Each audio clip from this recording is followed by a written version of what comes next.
नमस्कार दोस्तों, बालाजी स्टडी अड्डा में आपका स्वागत है। तो शाम के 8 बज गए हैं और जैसे कि हमने कल से स्टार्ट कर दिया सीटेट 2020 के लिए प्रैक्टिस सेट। तो ईवीएस का हमने पहला सेट देखा था कल, जो कि आपको साइड में आई बटन में वीडियो मिल जाएगा। आज हम देखेंगे इसका सेट नंबर 2।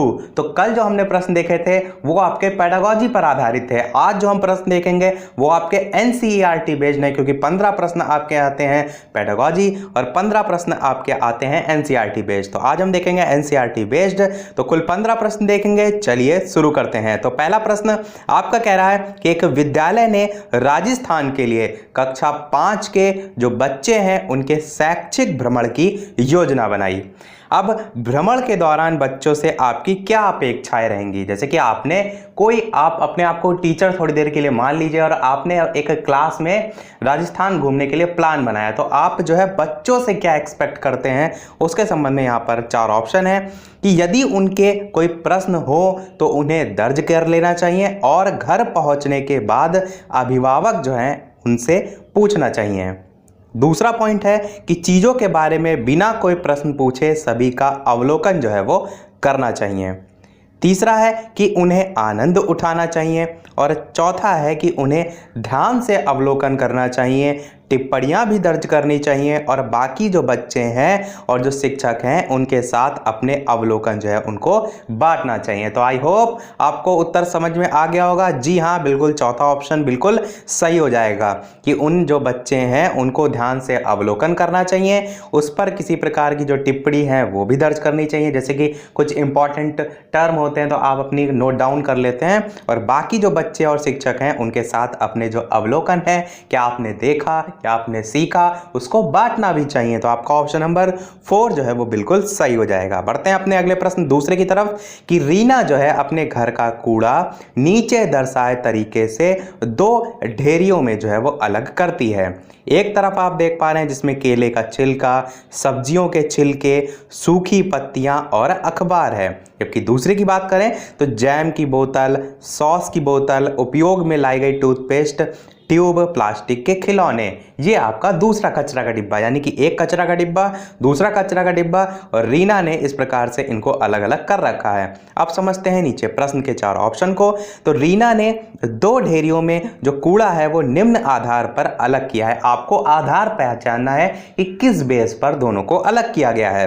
पहला ऑप्शन कह रहा है कि घरेलू कचरा, औद्योगिक कचरा, इस टाइप से बांटा है। क्या दुर्गंध है, दुर्गंध रहित है, इस टाइप से बांटा है। थोड़ा सा इसको जूम इन से जूम आउट कर देते हैं ताकि आपको जो है वो और स्पष्ट तरीके से ऊपर वाले भी सभी चीजें दिखाई दें। तीसरे पॉइंट की बात करते हैं तो अपघटित होने वाले और अपघटित नहीं होने वाले इस प्रकार से डिवाइड किया है, या पुनः चक्रण किया जा सकता है और पुनः चक्रण नहीं किया जा सकता, जिसे हम रिसाइकिल कहते हैं। तो वो आपका उस आधार पर इसको अलग अलग बांटा गया है। तो 4 ऑप्शन है, आपको बताना इन चारों में से कौन सा सही होगा। तो आई होप अब तक आप समझ गए होंगे। तो चलिए बात कर लेते हैं उत्तर की। आपका ऑप्शन नंबर 3 बिल्कुल सही हो जाएगा, अपघटित होने वाले और अपघटित नहीं होने वाले, क्योंकि आप जो देख रहे हैं केले का छिलका है, सब्जियों के छिलके हैं, सूखी पत्तियां हैं, अखबार हैं, ये जो है वो अपघटित हो जाते हैं। अपघटित कहने का मतलब ये है कि आप इन सभी को मिट्टी के नीचे दबा दीजिए तो कुछ टाइम बाद क्या होता है, ये खाद के रूप में बदल जाते हैं। तो इस प्रकार से अपघटित होकर सड़ गल के खाद का रूप ले लेते हैं। जबकि अपघटित नहीं होने वाले में जितने आप यहाँ पर देख पा रहे हैं, जैसे कि प्लास्टिक इसका सबसे बेहतर उदाहरण होता है, ये सभी इसमें जो है वो आते हैं। तो इस आधार पर डिवीजन जो है वो किया गया है। आपको चारों ऑप्शन सही लग रहे हैं, परंतु आपको कौन सा सेलेक्ट करना है जो आपका सर्वोत्तम है। अगला प्रश्न तीसरा कह रहा है कि किसके नेतृत्व में चिपको आंदोलन को बल मिला था। और यह प्रश्न मैंने पूछा था पिछले वाले पार्ट में और कहा था इसका उत्तर हम अगले वाले सेट में देखेंगे। तो 4 ऑप्शन दे रखे हैं, आपको बताना है कौन सा सही होगा। जो मैंने प्रश्न जहां पर पूछा था वहां पर लगभग सभी लोगों ने उत्तर इसका सही बताया था। तो चलिए बात करते हैं उत्तर की। तो सही हो जाएगा आपका ऑप्शन नंबर 2, यानी कि सुंदर लाल बहुगुणा। सुंदर लाल बहुगुणा जो है इन्होंने इस आंदोलन की शुरुआत जो है वो की थी। और चिपको आंदोलन का संबंध किससे है, तो आप कह सकते हैं वनों के संरक्षण से है। इसमें हुआ क्या था कि बहुत सी महिलाएं थी जो कि पेड़ को कटने से रोकने के लिए पेड़ से जाकर चिपक गई थी, तो उसी के संबंध में चिपको आंदोलन आपका हो जाएगा। अगला प्रश्न देखते हैं चौथा कि विटामिन ऐसे पदार्थ हैं जो 4 ऑप्शन है हीनता जन्य जो रोग हैं उनसे बचाव के लिए थोड़ी मात्रा में आवश्यक हैं, या हमारी जो उपापचय दर है उसको बढ़ाकर भार में कमी लाते हैं, क्या स्वस्थ रहने के लिए दवाई के रूप में लिए जाते हैं, या पेशियों का विकास करके हमें ताकतवर बनाते हैं। तो विटामिन क्या कार्य करते हैं ये आपको बताना है। 4 ऑप्शन है, बात करते हैं। चलिए उत्तर की आपने सोच लिया होगा, तो पहला ऑप्शन बिल्कुल सही हो जाएगा कि हीनता जन्य जो रोग हैं उनसे बचाव के लिए थोड़ी मात्रा में जो है ये आवश्यक होते हैं। तो आप सिंपल सी भाषा में ये भी कह सकते हैं कि शरीर को रोगों से बचाने में जो है वो सहायक होते हैं। बढ़ते हैं अपने अगले प्रश्न 5 की तरफ। और ऊपर वाले प्रश्न में आप ये भी ध्यान कर सकते हैं कि विटामिन की कमी से बहुत से रोग होते हैं, तो जब रोग होते हैं तो उन्हीं से बचने के लिए विटामिन लिए जाते हैं, तो उसको भी सिंपल तरीके से आप कह सकते हैं। अगला प्रश्न 5 कह रहा है कि ग्रामीण क्षेत्रों में गाय के गोबर से जो झोपड़ी है उनकी दीवार और जो फर्श है उसको लीपा जाता है, तो उन्हें जो लीपा जाता है उसका कारण क्या होता है ये आपसे यहां पर पूछा गया है। एनसीईआरटी कंप्लीट हम जो सीटेट की है पढ़ा चुके हैं, डिस्क्रिप्शन में आपको लिंक मिल जाएगी, उसको अवश्य देख लीजिएगा। वहां पर 6 वीडियो में आपको कंप्लीट कोर्स जो है वहां पर कराया गया है। 4 ऑप्शन है, आपको बताना है कि फर्श को प्राकृतिक रंग देने के लिए, कीड़ों को दूर रखने के लिए, चिकना और साफ बनाने के लिए, या खुरदुरा बनाकर घर्षण बढ़ाने के लिए। तो 4 ऑप्शन दे रखे हैं, आपको बताना है इन चारों में से कौन सा सही होगा। तो चलिए बात कर लेते हैं उत्तर की। तो आपका ऑप्शन नंबर 2 बिल्कुल सही हो जाएगा। जो कीड़े होते हैं उनको दूर रखने के लिए जो है ऐसा किया जाता है। तो आपका ऑप्शन नंबर 2 बिल्कुल सही हो जाएगा। बढ़ते हैं अपने अगले प्रश्न 6 की तरफ। इसके अलावा वीडियो पसंद आ रहा हो तो वीडियो को लाइक भी करते रहिएगा और लोगों के साथ भी शेयर कीजिए जिन्होंने सीटेट फिल किया, ताकि ज्यादा से ज्यादा लोग प्रैक्टिस जो है वो कर सकें। तो छठा प्रश्न आपका क्या कह रहा है कि एक किसान जो दाने होते हैं उनको भूसे से अलग करना चाहता है, और जिस प्रक्रिया से वो ये किया जाता है वो क्या कहलाती है? क्या वो फसल की कटाई कहलाती है, क्या वो हस्तचयन कहलाता है, क्या वो थ्रेसिंग कहलाता है, और क्या वो निष्पावन जो है वो कहलाता है? तो 4 ऑप्शन आपको दे रखे हैं, आपको बताना है इन चारों में से कौन सा सही होगा। तो बात कर लेते हैं चलिए उत्तर की, कौन सा सही होगा। सही हो जाएगा आपका ऑप्शन नंबर 3, यानी कि थ्रेसिंग जो है वो कहलाता है। एक किसान जो दानों को भूसे से अलग करना चाहता है, तो ये जो प्रक्रिया होती है वो थ्रेसिंग जो है वो कहलाती है। बढ़ते हैं अपने अगले प्रश्न 7 की तरफ कि जो पर्यावरण अध्ययन है उसकी पाठ्य पुस्तक में पहेलियां शामिल करने का निम्नलिखित में से कौन सा उद्देश्य नहीं है? तो पहेलियों के संबंध में पूछा गया और पूछा गया कौन सा उद्देश्य नहीं है। पहला ऑप्शन है कि बच्चों के मस्तिष्क को भ्रमित करना और उन्हें इस भ्रम का आनंद जो है वो उठाने देना। दूसरा ऑप्शन है सृजनात्मक चिंतन की योग्यता और उत्सुकता का विकास करना। तीसरा ऑप्शन है बच्चों में आलोचनात्मक जो चिंतन शक्ति है वो विकसित करना, या बच्चों में तर्कणा शक्ति का विकास करना। तर्कणा कह सकते हैं सोचने विचारने की, जैसे कि रीजनिंग आप कहते हैं, तो तर्क शक्ति वो होता है, तो वहां पर भी जिस प्रकार सोचते हैं, तो ये यहाँ पर चौथे ऑप्शन में पूछा गया है। तो 4 ऑप्शन है, आपको ये बताना है कि कौन सा उद्देश्य नहीं है। तो चलिए बात करते हैं उत्तर की। तो भ्रमित करना आपने यहाँ पर कीवर्ड पकड़ा, जहां पर कीवर्ड आपने पकड़ लिया कि ये तो कभी उद्देश्य हो ही नहीं सकता, बच्चे के मस्तिष्क को क्या आप भ्रमित करेंगे? क्या उन्हें इस भ्रम का आनंद उठाने देंगे? आप कहेंगे बिल्कुल नहीं। तो बस यही बिल्कुल सही हो जाएगा ऑप्शन नंबर 1 कि ये पहेलियां शामिल करने का उद्देश्य जो है वो नहीं होता है। बढ़ते हैं अपने अगले प्रश्न 8 की तरफ। एक पुरुष जिसका रक्त O है एक ए रक्त समूह वाली स्त्री से शादी करता है, उसके पहले बच्चे के रक्त समूह O होने की संभावना कितनी होगी? ये यहाँ पर पूछा गया है। पहला ऑप्शन है 25%, दूसरा है 75%, तीसरा है 50% और चौथा है 100%। तो आपको बताना है इन चारों में से कौन सा सही होगा। चलिए बात कर लेते हैं उत्तर की। तो आपका ऑप्शन नंबर 3 50% बिल्कुल सही हो जाएगा। ऐसी स्थिति में आप कह सकते हैं O जो ब्लड ग्रुप है वो होने की संभावना 50% तक जो है वो हो सकती है। अगला प्रश्न देखते हैं 9वां कि जो टूटता तारा है जिसे हम उल्का के नाम से भी जानते हैं, उल्का पिंड के नाम से भी जानते हैं, तो 4 ऑप्शन है उसकी विशेषताओं के संबंध में यहाँ पर पूछा गया है। तो बात करते हैं ऑप्शन की कौन सा इसमें से विशेषता हो सकता है। पहला ऑप्शन है कि उल्काब जो पृथ्वी के वायुमंडल में प्रवेश करते ही आग पकड़ लेता है, या एक समान गति से चलने वाला तारा, या एक चमकता हुआ पिंड जो कि वायुमंडल में एक समान गति से चलता है, या एक तारा जिसके एक सिरे पर पूंछ होती है। तो आपको बताना है टूटता तारा या उल्का के संबंध में कौन सा कथन बिल्कुल सही होगा। तो चलिए बात कर लेते हैं उत्तर की। तो आपका पहला ऑप्शन बिल्कुल सही हो जाएगा। उल्काब जो कि पृथ्वी के वायुमंडल में प्रवेश करते ही जो है वो आग पकड़ लेते हैं, इसी को हम टूटता हुआ तारा या उल्का जो है वो कहते हैं। और आग जो पकड़ लेता है ये किस कारण होता है? तो जब बाहरी जो वायुमंडल है उससे पृथ्वी का वायुमंडल है उसमें कोई पिंड प्रवेश करता है तो घर्षण बल के कारण ऐसा जो है वो होता है, और इसी कारण उसमें जो है वो आग जो है वो लग जाती है। तो यही आपका पहला ऑप्शन बिल्कुल जो है वो सही हो जाएगा। बढ़ते हैं चलिए अपने अगले प्रश्न की तरफ। 10वां कि क्वथन यानी कि उबलना और वाष्पीकरण उसमें डिफरेंस क्या होता है, ये आपसे जो है वो पूछा गया है। पहला ऑप्शन कह रहा है कि क्वथन से द्रव का आयतन कम हो जाता है जबकि वाष्पीकरण में ऐसा नहीं होता है, क्या यह सही होगा? या क्वथन में द्रव से वाष्प में परिवर्तन देखा जा सकता है जबकि वाष्पीकरण देखा नहीं जा सकता, क्या यह सही होगा? तीसरा है कि क्वथन से जल की अवस्था बदल जाती है जबकि वाष्पीकरण में ऐसा नहीं होता।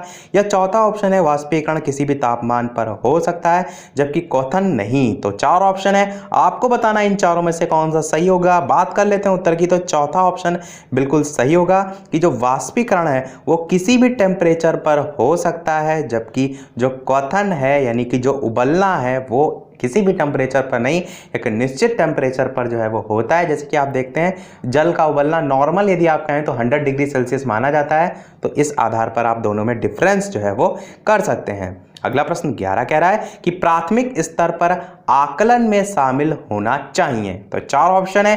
पहला कह रहा है कि अर्धवार्षिक और जो वर्ष के अंत में वार्षिक परीक्षाएं हैं, क्या वो प्राथमिक स्तर पर आकलन के लिए? आकलन का कहने का मतलब क्या है कि बच्चे को आप जांच रहे हैं कि उसके कितने अंक आए या उसमें क्या योग्यताएं हैं, उसी के अनुसार अगली क्लास में आप प्रमोट करते हैं। तो वही कह रहा है कि प्राथमिक स्तर पर यानी कि प्राइमरी लेवल पर यदि आप बच्चे को आकलन करना चाहते हैं तो उसके लिए इन चारों में से कौन सा आप तरीका जो है वो अपनाएंगे। तो पहला ऑप्शन कह रहा है कि अर्धवार्षिक और वर्ष के अंत में वार्षिक परीक्षाएं लेंगे, या छोटे बच्चों को उत्तीर्ण अथवा अनुत्तीर्ण की श्रेणी के अंतर्गत आंकने के लिए प्रत्येक सप्ताह गृह कार्य और कक्षा कार्य देंगे, या शिक्षक द्वारा सतत और असंरचनात्मक तरीके से किए गए जो अवलोकन है उसको बच्चों और अभिभावक के साथ बांटेंगे, या प्रत्येक सप्ताह औपचारिक परीक्षाएं और खेल तथा उन्हें प्रगति पत्र में दर्ज करेंगे। तो चार ऑप्शन है, आपको बताना है इन चारों में से कौन सा सही होगा। तो ऑप्शन 3 और 4 में आपको लग सकता है क्योंकि प्रत्येक सप्ताह गृह कार्य बिल्कुल सही नहीं होगा, वार्षिक परीक्षाएं बिल्कुल एनसीएफ नकारता है इसको। तो आपका तीसरा चौथा में से कौन सा सही होगा? तो तीसरा आपका बिल्कुल सही हो जाएगा कि शिक्षक द्वारा सतत और असंरचनात्मक तरीके से किए गए जो अवलोकन है उसको बच्चों और अभिभावक जो है उनके साथ जो है वो बांटेंगे। तो ये आकलन का जो तरीका है वो प्राथमिक स्तर पर जो है वो शामिल होना चाहिए। बढ़ते हैं चलिए अगले प्रश्न 12 की तरफ कि नींबू जो होता है वो साधारण पानी में तो डूब जाता है लेकिन नमकीन पानी में तैरता रहता है, ऐसा क्यों होता है, ये यहाँ पर पूछा गया है। यदि आपने ट्राई नहीं किया है तो आप एक पानी में नमक घोलिएगा ज़्यादा सा और उसके बाद नींबू डालिए तो नींबू जो है उस पानी में तैरेगा। तो अब चार ऑप्शन है, ऐसा क्यों होता है ये पूछा गया है। पहला ऑप्शन है कि नींबू का घनत्व नमकीन पानी में अधिक हो जाता है। दूसरा ऑप्शन है कि नींबू का घनत्व नमकीन पानी में कम हो जाता है। तीसरा है नमकीन पानी का घनत्व साधारण पानी के घनत्व से अधिक हो जाता है। या चौथा है साधारण पानी का घनत्व नमकीन पानी के घनत्व से अधिक होता है।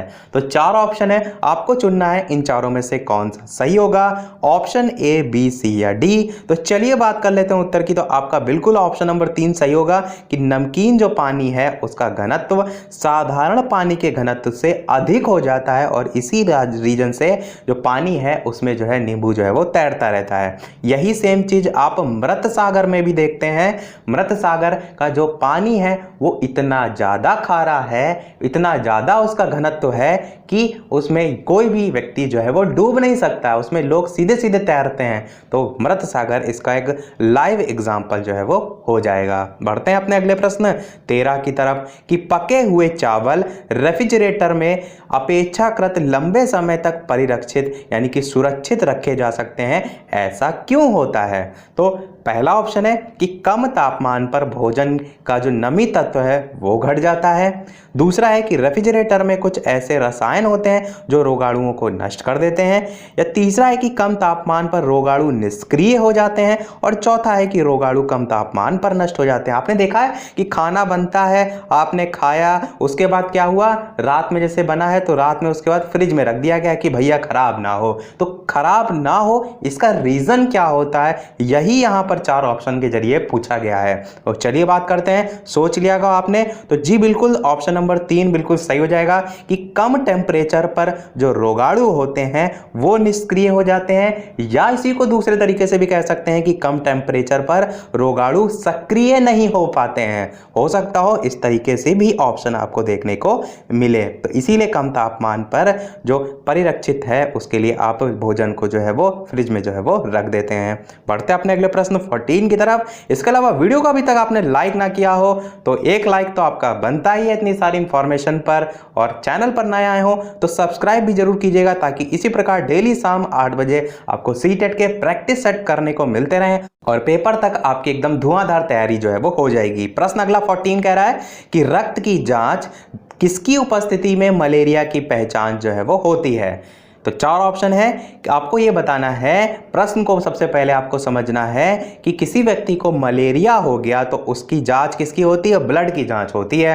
तो मलेरिया में रक्त में आपके क्या पाया जाता है जिससे ये पहचाना जाता है कि आपको मलेरिया जो है वो हो गया है, ये प्रश्न पूछा गया है। पहला ऑप्शन कह रहा है कि जो लाल रक्त कोशिकाएं यानी कि आरबीसी होती हैं उनमें मच्छर जो हैं उनके अंडे देखने को मिलते हैं, या लाल रक्त कोशिकाओं में मलेरिया परजीवी प्लाज्मोडियम जो है वो देखने को मिलता है, रक्त में क्षतिग्रस्त यकृत कोशिकाएं, और चौथा ऑप्शन है रक्त में मच्छर के लार्वे जो है वो होते हैं। तो 4 ऑप्शन है, आपको बताना है कि किस प्रकार से पहचान की जाती है। तो चलिए बात कर लेते हैं उत्तर की। सही हो जाएगा आपका ऑप्शन नंबर 2 यानी कि आरबीसी में जो है मलेरिया परजीवी यानी कि प्लाज्मोडियम जो है ये आप जो ब्लड जांच कराते हैं उसमें पाया जाता है और उससे पहचान हो जाती है मलेरिया की। तो चलिए बढ़ते हैं अपने लास्ट प्रश्न 15 की तरफ। और इस प्रश्न के बाद एक प्रश्न हम अभी आपसे भी पूछेंगे। जैसा कि सभी वीडियो में हम आपसे एक ना एक प्रश्न पूछते हैं, तो बने रहिएगा वीडियो के अंत तक। पहले देखते हैं लास्ट प्रश्न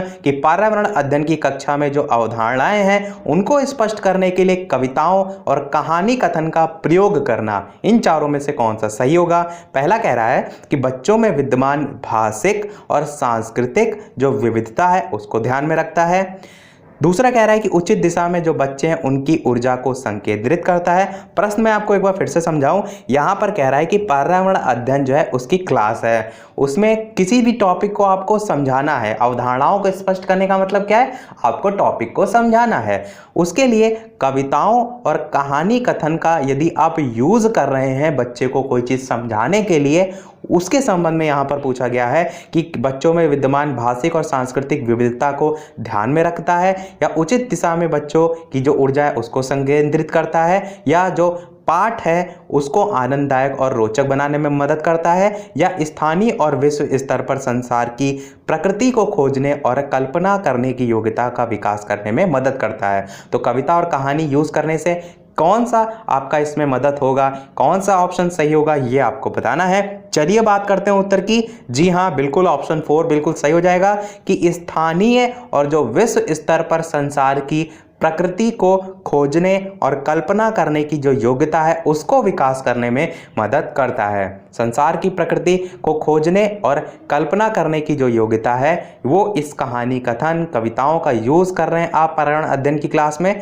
तो ये आपका बिल्कुल सही हो जाएगा। चलिए बढ़ते हैं अपने प्रश्न की तरफ। जैसे कि सभी वीडियो में हम आपसे एक ना एक प्रश्न पूछते हैं, इस वीडियो का आपके लिए प्रश्न ये है कि जो भारत तोलक होते हैं जो कि आप देखते हैं वेट लिफ्टिंग करते हैं, उनको प्रायः ज्यादा मांसपेशियों और बॉडी मास जो है बनाने की आवश्यकता होती है। इस उद्देश्य के लिए उन्हें ऐसा आहार लेने की आवश्यकता होती है जो किससे भरपूर हो, ये आपको बताना है। क्या वो प्रोटीन युक्त होना चाहिए, क्या वो कार्बोहाइड्रेट युक्त होना चाहिए, क्या वो वसा युक्त होना चाहिए, क्या वो विटामिन युक्त होना चाहिए। तो 4 ऑप्शन है, आपको बताना है इन चारों में से कौन सा सही होगा। तो वीडियो के मेन कमेंट में टाइप करके अवश्य बताइएगा और अगले सेट में हम इसका उत्तर भी अवश्य आपको बताएंगे। तो बने रहिए हमारे साथ अगले सेट के लिए। कल मिलते हैं शाम को 8 बजे नेक्स्ट सेट के साथ।